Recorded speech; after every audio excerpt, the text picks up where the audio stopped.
Sir. Hello बच्चों, तो आज की क्लास में हम पढ़ने वाले हैं फिजिक्स का एक चैप्टर लाइट। ठीक है, आप सब तैयार हैं? Okay, let's start this session. Yes sir. तो बच्चों, हम सबको मालूम है कि लाइट की वजह से हमें सब कुछ देखने को मिल जाता है। हाँ, बस वैसे ही बच्चों, लाइट का ऐसा है कि जितनी बड़ी स्पेस होगी वो उतना ज़्यादा ट्रैवल कर लेगा। अगर वो वैक्यूम या एयर में ट्रैवल करेगा तो वो 3 लाख मीटर पर सेकेंड करता है। ये अगर किसी को ना मालूम हो तो आज मैं बता दे रहा हूँ, इसे हमेशा याद रखना। ये हमेशा कोई भी मतलब जब फिजिक्स का एग्ज़ाम होगा तो ये ज़रूर आएगा।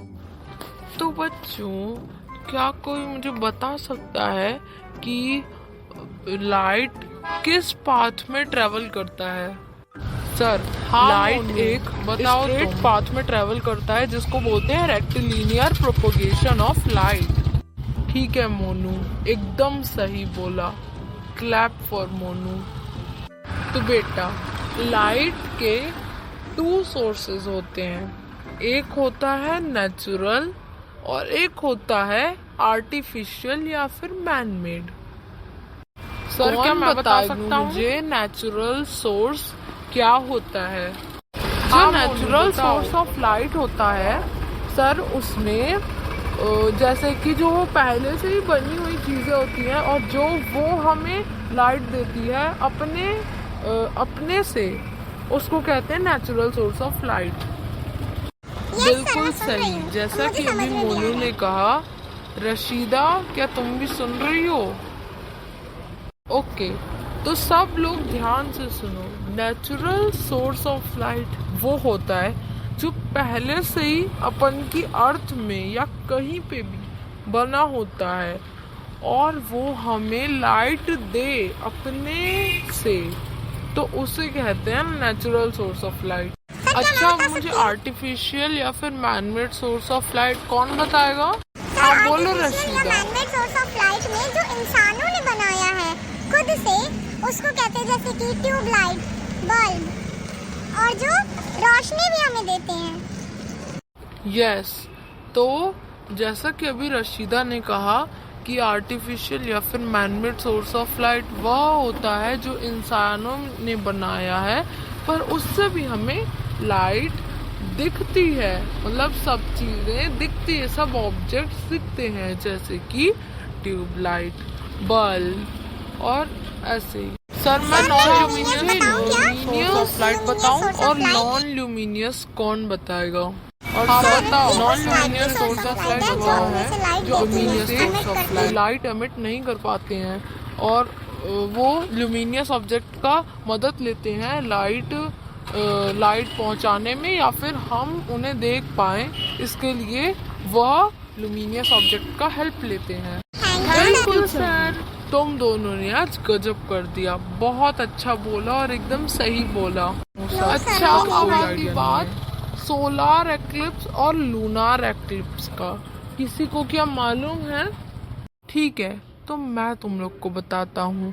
सोलार एक्लिप्स वो होता है कि जिसमें जो मून होता है वो सन और अर्थ के बीच में आ जाता है।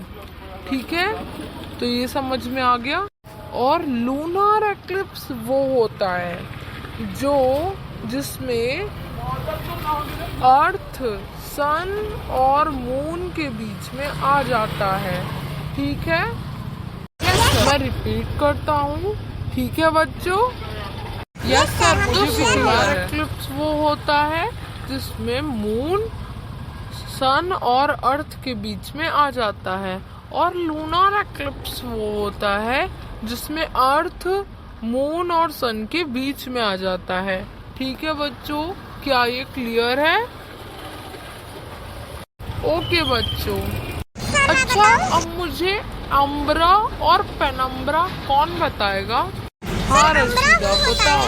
जो सर एकदम डार्क पोर्शन होता है शैडो का, और पेनम्ब्रा वो होता है जो कि पार्शियली डार्क होता है कोई भी शैडो का। बिल्कुल सही बोला। तो जैसे कि अभी रशीदा ने बोला कि जो अम्ब्रा होता है वो फुल डार्क होता है किसी भी शेडो का, और पेनम्ब्रा होता है जो पार्शली डार्क होता है किसी भी शेडो का।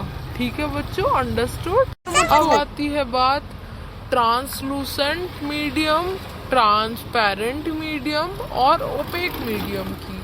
किस किस को ये आता है? अच्छा, पहला ओपेक मीडियम, तुम बताओ। जिस ऑब्जेक्ट से लाइट पास नहीं होती वह ओपेक मीडियम कहलाता है। ट्रांसपेरेंट मीडियम, ट्रांसपेरेंट मीडियम मतलब कि जिस ऑब्जेक्ट से लाइट अच्छे से पास हो जाता है वह। और ट्रांसलूसेंट मीडियम जिसमें से थोड़ा सा ही लाइट पास होती है। Very good Monu. अब मुझे इसके एग्जाम्पल कौन देगा? अच्छा रशीदा, इस बार तुम इसके एग्जाम्पल। और ट्रांसपेरेंट का हो सकता है ग्लास। बिल्कुल सही बोला बच्चों। और इसी के साथ हमारा ये चैप्टर कंप्लीट होता है। और इस बार मुझे तुम दोनों का अटेंशन बहुत ही अच्छा लगा।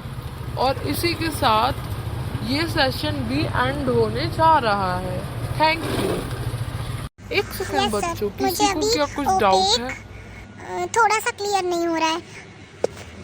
मुझे अब बताता हूँ। ओपेक जिस ऑब्जेक्ट से लाइट पास नहीं होती, जैसे तुमने वुड बोला, तो अगर तुम कभी भी लकड़ी के ऊपर लाइट डालोगी तो उसके आर पार लाइट नहीं होगी, तो ये हो गया ओपेक। अब ट्रांसपेरेंट जैसे कि तुम कोई ग्लास लेती हो, विंडो की जैसे ग्लास होती है ना, कांच की ग्लास, तो वैसे ही तुमने देखा होगा, तुम उसमें लाइट मतलब कि तुम उसके आर पार का सब कुछ देख पा रही हो। और ट्रांसलूसेंट मतलब कि जैसे कि कोई ग्रीस्ड पेपर, आज ही तुम अपने पेपर में ऑयल लगाना और फिर आर पार का देखना, तुम्हें थोड़ा सा ही दिखेगा। अच्छा बेटा, मैं फिर से रिपीट कर देता हूँ। सोलर एक्लिप्स जिसमें मून अर्थ और सन के बीच में आता है, और लूनार एक्लिप्स जिसमें अर्थ, सन और मून के बीच में आ जाता है। ठीक है बच्चों, अब क्लियर, अंडरस्टूड। इसी के साथ अपन का सेशन एंड होता है। बाय बाय बच्चों।